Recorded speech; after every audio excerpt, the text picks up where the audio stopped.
When we said we are artists from Korea, they didn't ask us about our music. They asked, are you from North Korea or South Korea? Where on earth is Korea? So we had to explain where Korea was before we could even talk about our music. And that was the reality. But we overcame those barriers, and now I'm here today sharing this precious moment with you. K-pop is not just a genre of music.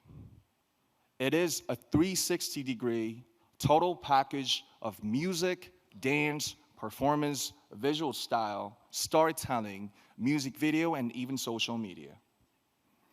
K-pop success didn't happen because one single culture was better. K-pop success came from respecting diversity and embracing world cultures, but still holding on to Korea's unique identity.